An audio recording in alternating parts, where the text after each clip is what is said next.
So I don't really keep like New Year's resolutions per se. I've always felt like at the beginning of a year, whatever, time is just a construct anyway. And why not just try to be good and improve yourself all the time? That said, I always do tend to think about, like how this time of year is a nice time for reflection and looking forward. And I do think that there is some natural sort of rhythm to that. So I guess I'm full of it. And I do think about New Year's resolutions, but I guess not in the like, I'm going to stop eating chocolate. That's dumb. Um, so yeah, I want to talk about beer resolutions because that's kind of fun. And when you're, wherever you are in your journey of beer appreciation, it's kind of a cool idea to think about, or I guess reflect on like cool beers you tried, new flavors you tried, new cool places you went, beer or food pairings that were exciting, or like events or times with friends and family that were really cool. And yeah, and maybe make some goals around that for the new year. So I'm gonna share some ideas. I kind of created a list to hopefully inspire you and inspire me, honestly. And I'd love to hear your ideas too for like your beer year resolutions, beer resolutions, whatever you want to call them. And yeah, you can leave those below in the comments because I'd really like to know, even for me, like what are some good ideas for even videos to do this year, that sort of thing.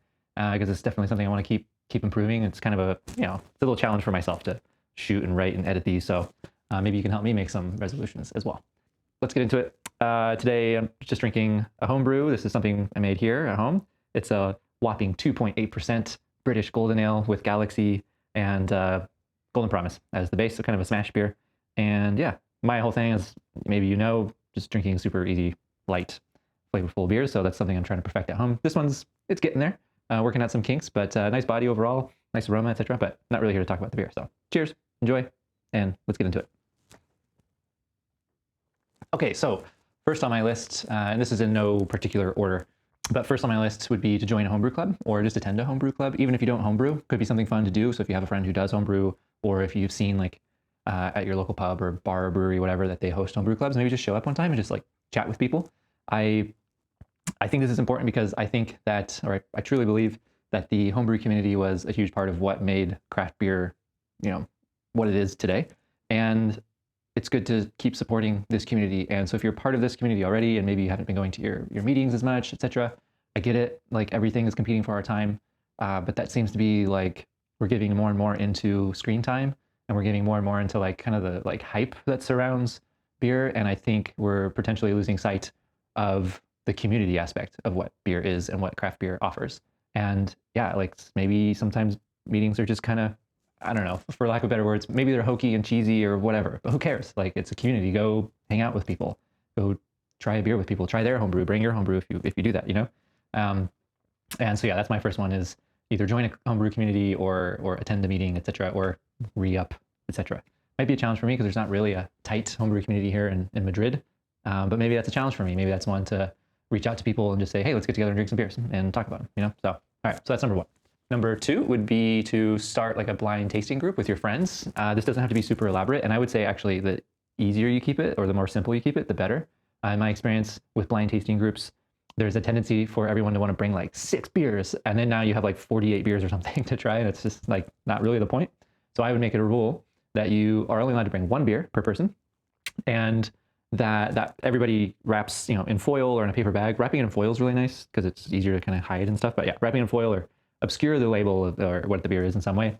Every person, one at a time, would pour the beer for the whole group. Say there's 5 of us, and then the person to the left would be the one that has to guess what the beer is, kind of thing. But what makes it more fun is if like you pour it and everyone just gets to kind of like talk about it. They can share ideas or whatever, or maybe you just have that one person talk about it and say like, oh, it's like golden. It smells like citrus. I think it's a pale ale. Yeah. And don't, you could talk more or less, but try to keep it like light and easy. And then it's like the reveal, or maybe everyone else gets to pick or weigh in a little bit, and then the big reveal.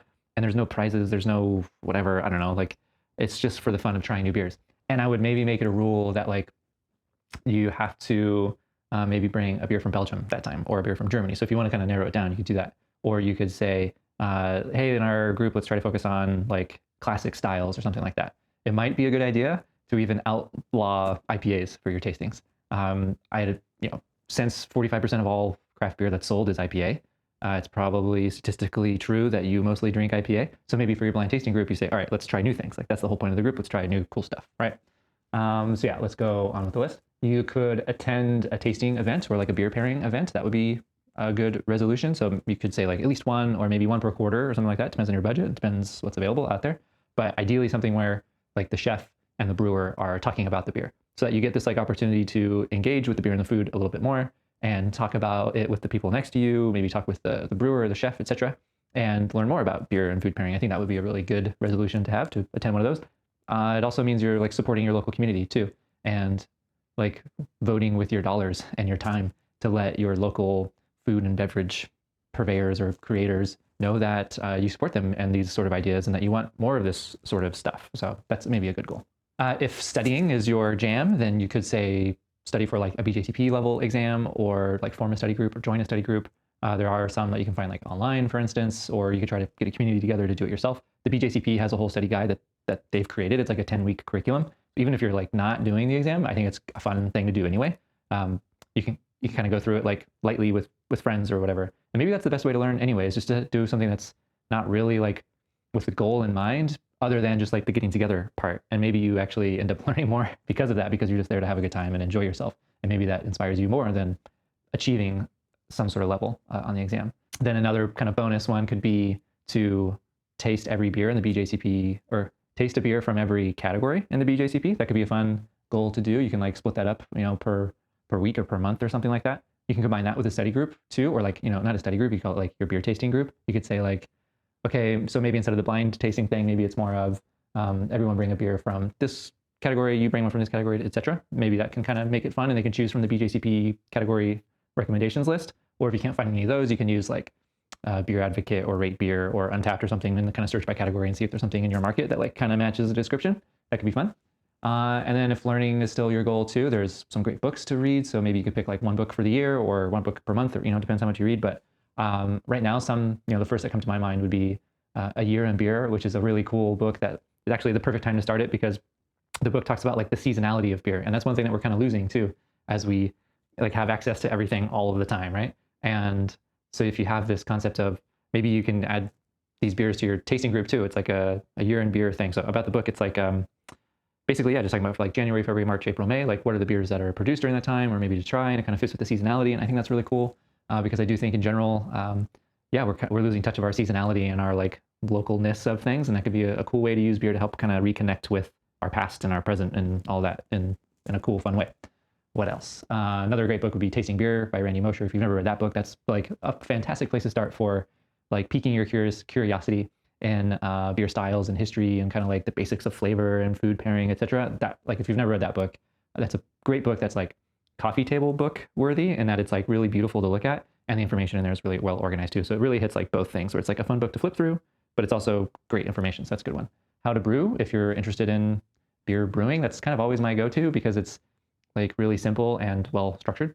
And I think the Beer Bible is perhaps one of the best like new full kind of like strong books out there right now, and so that's a good one to check out. Jeff Allworth is the author of that one.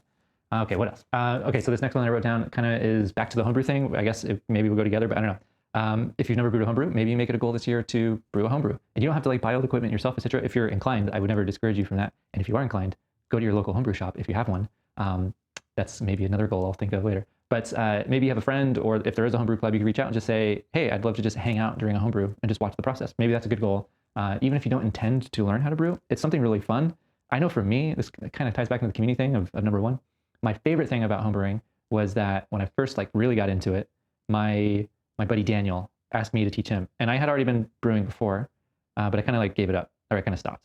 And then one day, my buddy Daniel was like, hey, you know how to brew? Will you teach me how to brew? And like having his interest like totally reignited my interest in it. And I would say that's really like where my homebrewing like really began.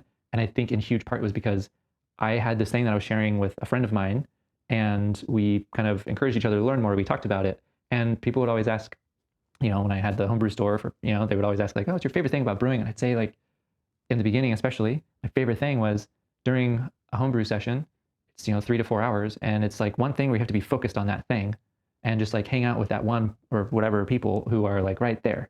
And like the homebrew day goes best if like your phone is away, if the TV's off, if like you're just hanging out. And to me, that was like, oh, what a novel thing. We're just hanging out. And like, yeah, we have this homebrew here and like we're excited about it, but it was like the Maltese Falcon. It was like the excuse for doing some other thing, which was really to hang out. And So that could be a goal, is to find someone that you can homebrew with and do that. Okay, this one's fun too. I sense a theme emerging. It's around community. What number is this now? Number 7 on my list. I added some subsets in there, so I don't know. 7 through 10 or whatever on my list right now would be to plan like your own fun like beer and food pairing. It could be like a beer and cheese pairing. So like if you want to keep it simple, you could invite some friends over and say, hey, I coordinate a beer and cheese pairing, or a beer and chocolate pairing, or a beer and hamburger pairing, or whatever, you know? And yeah, so just coordinate that and invite people over. Voila, that would be that. So you can make a goal to do at least one of those this year. Why not once a quarter, you know? You could keep this like interactive too. You could say like, wait, hold on, I'm getting ahead of myself because I think I wrote a different one down. Okay. So my next one actually was to plan a beer potluck. So one goal was to like plan your own like beer coordinated thing where you like invite people over, Matt. And then the next one would be to plan a beer potluck. Okay, what is this? It's more than a bottle share. This is what I think of a beer potluck. You pick a theme like Thai food and you tell everyone buy one dish and think of one beer that would be cool to pair with that dish. And then everyone brings that and everyone shares. And now this is like super concentrated, cool, fun way to see how food interacts with beer, vice versa. And it's within a theme. And that's really cool because if I brought this one beer that I thought would go with the pad see ew, but if I bring enough of it or enough to kind of keep sharing throughout the night, then that means I get to try that one beer with all of the other dishes too, and vice versa. So now we're trying all this cool stuff together and we get to talk about it. And again, community and beer and food, which, you know, I don't know if it's a secret or not, but I really think the whole purpose of all of this is to bring you back to community. But I digress on that one for now. I'll bring it back up. Okay, next one is visit a brewery that you haven't visited before. It might be the like new craft brewery that came out last year or just recently or whatever that you haven't had a chance to visit. Maybe make it a resolution to say, okay, I'm going to take the time to go visit them. Maybe it's that old school brewery that's been around a really long time and maybe you're kind of taking them for granted and you haven't been there ever or in a long time. Maybe make it a commitment or make it a goal to go visit them. And again, this is all about supporting our local community and the people who like actually are investing their money and their time and their sweat and like making sure that you have good beers to drink all the time. Maybe you go make sure you're doing that or just support them. You know, it's not about making sure, feeling obligated to do it. It's more about like enjoying it, taking advantage of it because it's there. Okay, so far all of my goals have been about like, oh, do this, da-da. And this one is about do this, but I'm going to phrase it this way. Maybe you abandon either partially or completely the macro or pseudo craft beer brands that you still keep in your repertoire. So maybe you make it a goal for either in like 3 months or 1 month or the whole year to like as much as possible stop giving money to brands that have the intention of hurting your local brewery. And yeah, that's that. And I mean this like, I know a lot of people who spend a boatload of money on like the hype hazy IPA or like the hype pastry stout. And I know local breweries appreciate that because they do. But then they like keep their fridge stocked with some like macro lager. And, you know, I enjoy macro lagers as well. And I honestly do this sometimes myself. So, you know, maybe it's cool for myself too. But I know that means that like those beers that are really expensive for the brewers to make and where I'm assuming their profit margin is really thin, we're giving them money there. But then the beers like on like a really simple lager or a really simple pale ale or brown ale, etc., where the margin would be better for the brewery and help the brewery even more, those just aren't ever as popular, you know? And I get it, like there's a cost thing for you to consider too. So maybe you make it a resolution just to like up your frequency of picking up that like 6-pack of a locally made like craft brewery made lager or brown ale, etc., you know? And that kind of ties in maybe with like trying styles that you don't drink as often, you know? That could be its own resolution as well, and they can kind of tie together. So yeah, that resolution then would be try to reduce the amount of money you're giving to companies that are actively trying to destroy the companies you love. So, and if you think that's not happening, I guess I'll make a separate video on that because that is what's happening, but I digress for a moment on that one. Okay, here's a fun one. It's not really related to beer, but I think it is in a way. Explore craft ciders and meads and wines. So expand your beer drinking palate or your beverage drinking palate. And maybe you can incorporate this into the fun thing where it's like everyone bring a cider and a beer and a food thing. We're going to compare that. Or like, hey, I'll provide the meats and the cheeses, or if you're vegan, I'll provide the vegan snacks. And it's terrible I can't think of any things, you know. Yeah, there's tons of things, but yeah, okay. I'll provide the snacks and everyone bring like, you know, a small beer and a small cider, and we can share those and talk about them and explore a little bit more. If you're interested in ciders, my friend Beth Demon just wrote this really great book called A Beer Lover's Guide to Craft Cider, or A Beer Lover's Guide to Cider. I'll put a link for it down below. And that could be a fun place to start, and you can kind of incorporate that into all the other ones, right? It can be your read a book one, and you could maybe use it as like part of your study group, etc. Okay, and then another good one would be to actually explore the like values of the breweries that you're supporting and make an active decision to cut out breweries that either don't care or actively do harm in terms of environmental impact, racial equality, gender equality, workers' rights. A resolution could just be like, just pay a little bit more attention to the values and the messaging and the branding for some of your favorite beers. I know beer is just all about like enjoying, but I lied because, like I said earlier, beer for me is all about community. And if I'm supporting a brand that doesn't really care about all the people in my community, then fuck them, I guess. Yeah. To me, it's pretty simple. But however you want to think about it, I would say maybe simplify it as much as possible, just to think about like support people who, yeah, treat other people well. That's a good thing. Okay. All right. Anything else I missed? I don't know. I'm sure there's a ton that I missed, but there's some ideas for some beer resolutions as I spill beer on my carpet here. That could be a resolution. Don't spill any beer on the carpet this year. That pretty much wraps it up. I guess if I were to have one all-encompassing resolution, it would be, I might need one or two. Let's see. It would be to go outside your comfort zone a little bit and to push your beer knowledge a little bit more. And I think this has to do with really not taking for granted the fact that the reason the whole craft beer movement started was because we were at this point where the only thing available to us was the same beer, but with a different brand name and a different type of commercial, right? But it was the same beer more or less. So this is why the craft beer community started. And it started with people saying like, hey, I want variety. And oh my gosh, there's these old styles that aren't new hip things. There's these old styles that exist that are being completely ignored. And I want those in my marketplace. So capitalism at its finest, right? And they wanted these beers, right? So they brewed them for themselves, and eventually the demand was there. And they worked really, really hard to convince people to like hand sell every single beer and every single style. And I feel honestly, like recently we've taken that for granted, and we're only drinking like, I'm picking on hazy IPA, but it's true. We're mostly just drinking hazy IPA, and to me, they all taste the same. So maybe you can leave the hate down below. I don't give a shit, but they all taste the same, and it's boring to me. And when I see it being harder for breweries to brew the variety, and when I see it being harder for a brewery to just say like, we just don't brew those beers, we brew these other ones, and people are like, wow, what?